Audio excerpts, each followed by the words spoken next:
2 রেকাত করে 8 রাকাত। আর যদি মনে করেন যে আমি তার চেয়ে বেশি পারবো, 1 ঘন্টা ঘুমিয়েই আমি 11টায় শুরু করে দেবো, 12টায় শুরু করে দেবো, করেন। তো আব্দুল রাজ্জাক সাহেব, আমি যে হাফেজ নই, পড়তে পারি না। আরে হাফেজও পড়তে পারে না, এমনি কোথা থেকে কোথায় চলে গেছে। আগে বলে দিয়েছি, কেউ যেন লোকমা দিও না গো। খতম তারাবি মানে কি, এমনি সবাই মিলে ফাঁকি দিচ্ছে, কেউ বুঝে না। কেউ 20 রাকাত, 10 রাকাত মানে যখন হয়েছে তখন বলছে আল্লাহ আরো 10 রাকাত আছে। এটা ইবাদত নয়, এটা ইবাদত নয়। আর পিছনে যারা আছে তারা কেউ লোকমা দেয় না, তার মানে লোকমা দিলে তো এত ভুল হচ্ছে, টাকা দিবে না। তো যারা টাকা দিচ্ছে তাদের তো, ওরা তো সচেতন মানুষ, ওরা তো মাস্টার মানুষ বা ব্যবসায়ী মানুষ, ওরা চোখ দেখলে বুঝতে পারে 19-20 ঘটনা কি, তখন অন্ধই চলছে, যেখানে পড়ছে পড়ছে। মাসের শেষে বললে যে খতমে তারাবি হয়ে, খতম তারাবি হয়ে গেছে, 30 পারা কোরআন। 30 পারা কোরআন তো সহজই নয়। যার জন্য আল্লাহ রাসূল একটা সহজ পথ বলেছেন, নাও সূরা ইখলাস 3 বার পড়ে নাও, দিয়ে কোরআন মাজিদ পড়ো, সমান নেকি নিয়ে নাও। ওটাও অনেক মর্যাদা। 1 মাসে পড়ো, 15 দিনে পড়ো, 7 দিনে পড়ো, 3 দিনে পড়ো, কোরআন মাজিদ শুরু থেকে শেষ পর্যন্ত পড়ো। অনেক ভালো সূরা বাকারা পড়ো, আলে ইমরান পড়ো, অনেক ভালো সূরা বাকারা আর সূরা আলে ইমরান তোমার পক্ষে বিচারের মাঠে আল্লাহর মুখোমুখি এমন কঠিন ভাবে লড়ে যাবে, তর্ক বিতর্ক লাগিয়ে দিয়ে সূরা বাকারা আপনার পক্ষে। আগে তাকে জান্নাতে দিতে হবে, তারপরে কথা। আল্লাহ বলছে না, পাপী জাহান্নামে যাবে। সূরা বাকারা বলল জি না, আমাকে পড়েছো, তাকে আগে জান্নাতে দিতে হবে, তারপরে কোনো কথা। আপনার পক্ষ হয়ে সূরা বাকারা তুমুল ঝগড়া করবে আল্লাহর সাথে,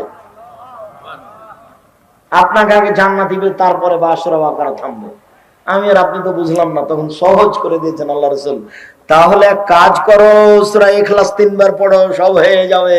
1 মিনিটে 1 বার কোরআন মাজিদ, 1 মিনিটে 1 বার কোরআন মাজিদ। আব্দুল রাজ্জাক সাহেব, এত সহজ? জি, আপনি ব্যাগ ভরে নেন না নেকিতে, সমস্যা নেই। 4টা কাজ থাকলে কবরের শাস্তি হবে না। 1, সূরা মুলক ঘুমানোর সময় পড়লে কবরের শাস্তি হবে না।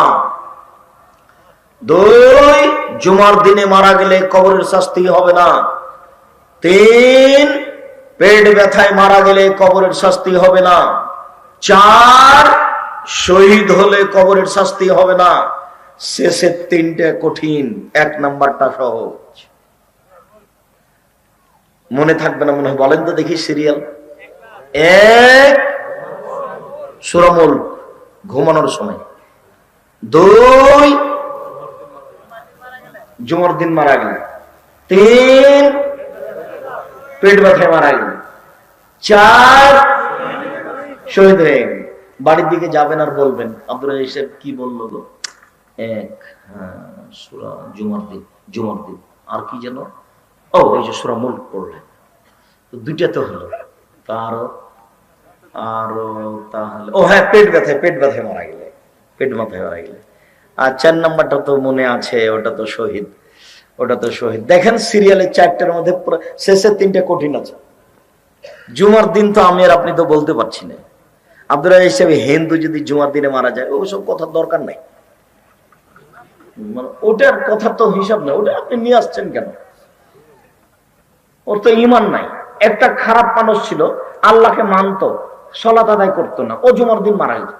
আমি আর আপনি তারপরে ভালো ধারণা রাখি না, ও তো লা ইলাহা ইল্লাল্লাহ বলেছে। আমি আর আপনি খারাপ ধারণা করতে যাচ্ছি কেন? আমার আর আপনার তার উপরে খারাপ ধারণা করাতে সুবিধাটা কি? ও তো গেছে, ভালো ধারণা হতেই পারে, জুমার দিন তো আল্লাহ রাসূল বলেছেন। তো তবু এটা নাগালের বাইরে গেল, আর পেট ব্যথাও নাগালের বাইরে গেল, তারপরে শহীদ, এটাও নাগালের বাইরে গেল। তাহলে সহজ কোনটা থাকলো? সূরা মুলক পড়া, 30 আয়াত।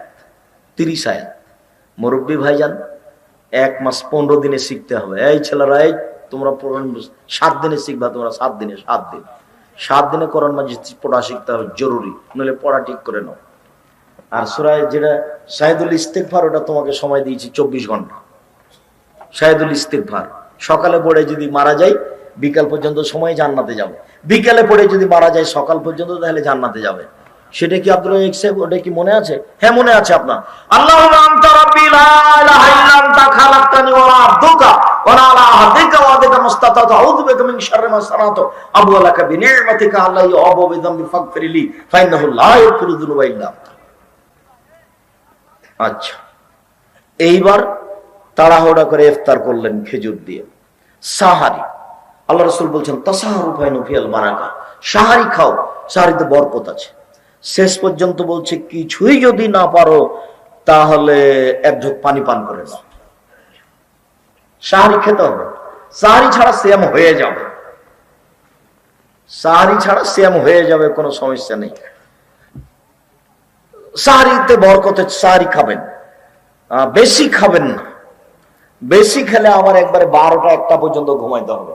এমন ঘুম দিল। পশ্চিমে যে মসজিদে আমি রমজানে থাকতাম, শিক্ষকের বাড়িতে খাওয়া দাওয়া করতাম, তখন দেখতাম যে একটা লোক ফজরের সালাত আদায় করে ঘুমিয়ে গেছে, আজান হয়েছে জোহরের, তখন উঠলো, উঠে গোসল টোসল করে বাজারে গেছে, বাজার থেকে এসেছে, এসে ইফতার করলো। এইভাবে তার দিন কাটতো। তো বেশি খেলে